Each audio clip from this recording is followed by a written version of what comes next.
Hey guys, and welcome to this week's video. Today I thought I would share with you some of my top tips for staying organised. It's a question I get asked a lot by friends and family. They always want to know how I manage to fit vlogging, YouTube and working full time. And I know a lot of you are going to be starting college or university, so I thought now was a better time than ever to give you some of my top tips on how I stay organised. And the first tip that I've got for you is keeping a diary. And I have two diaries that I keep and that I use.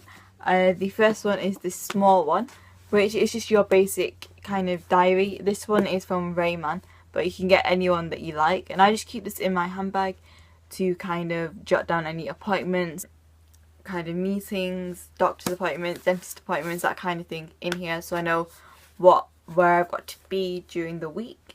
And then this big one is what I use to plan my entire day out. So it's a kind of full page kind of diary. This is my plans for today, and I don't know if the camera will focus, but you can literally see it's all color coded, and it just allows me to kind of make sure that I get all the blog posts that I want done, finished that day, and any editing or anything that I decide to do. It's also a good way to make sure that you put time in for yourself, so I can schedule in time to watch Made in Chelsea or catch up on some YouTube videos, or just even read a book. It allows me to make sure I have enough time to do that as well, because that is just as important.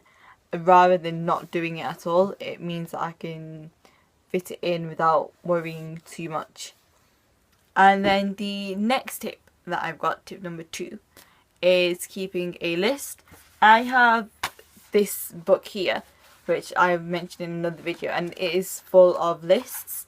This is the one I use to write lists for my videos. So on one side is my beauty channel video, and the other side is the video for the channel that you're watching now. And I write all my notes on here, write down what I would need for that particular video, any props I'm using, any kind of notes that I want to make on a product that I want to write about or talk about. I also have one for blogging. I also keep a to-do list that I write most mornings, as well as a shopping list. Just list in general are really good at helping you stay organised, making sure you don't forget anything, because I have a memory of a fish. So it's a really good way for me to stay on track. And it also helps me when I was at uni and stuff, because it allowed me to make sure that I had everything that I needed, and if I was leaving the house I didn't forget anything. So yeah, it's definitely good. It's definitely good for keeping things like grocery shopping if you're a student, because it kind of stops you from kind of overspending, especially when you're doing things like grocery shopping, where it can be a little bit more easier said than done, spending an extra £15 on your shopping that you might not have. And the third tip that I wanted to share with you is to break everything down. So if you have a big task, for example, if you're thinking about writing an essay, there are different steps to writing an essay, but if you just think about the fact you've got a 2,500 word essay, which seems like a lot of numbers if you haven't done that before, it can be quite daunting and quite anxious, which means that you will probably delay doing it until the last minute.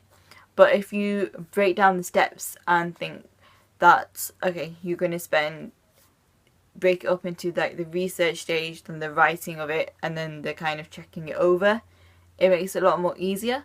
So what I used to do is I used to plan a certain amount of time to do the research, so probably about 2 or 3 days to do the research that I needed, to go to the library, get the books, and then read through the books, sift through the information that I needed. And then I would schedule in my day to write maybe anywhere between 500 to 1,000 words a day, to compare seeing as what I had to do on that day. For example, if you've got a job, it might be easier for you to do 500 words a day, which is fine because you're scheduling in, so you'll still get it done.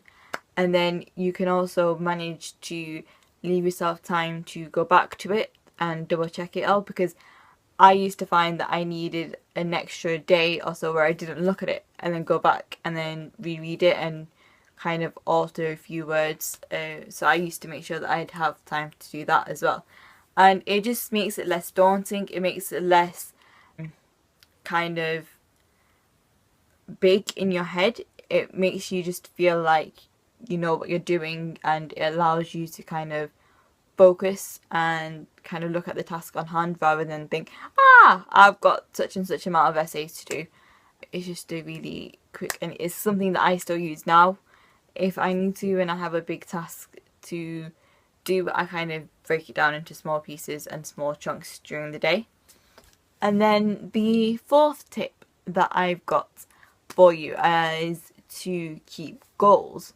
And this is something that I am still working on. It's kind of new compared to all the other points that I'm going to share with you, but it's something that I decided to do when I left university, because it allowed me to kind of gain my focus, and it just meant that I was able to kind of adapt to this new life that you get when you finish university.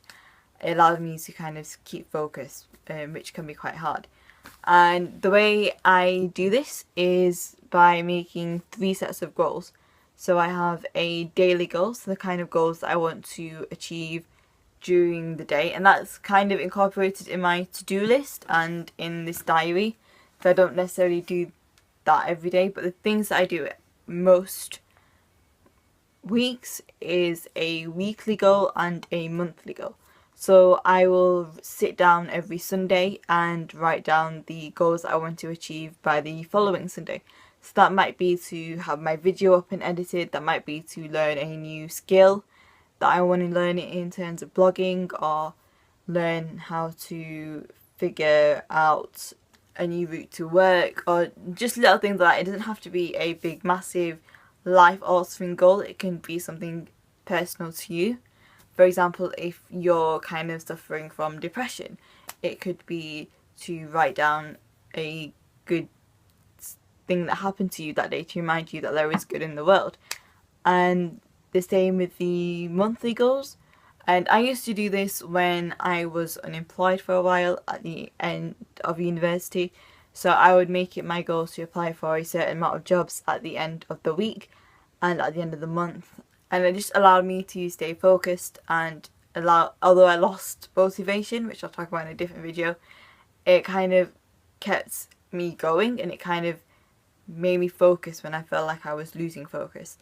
And like I said, that's something that I'm still working on, because there are still a lot of things out there that I want to learn, and I think bringing that back into my life is going to help me kind of do that and achieve the next steps into my career, hopefully.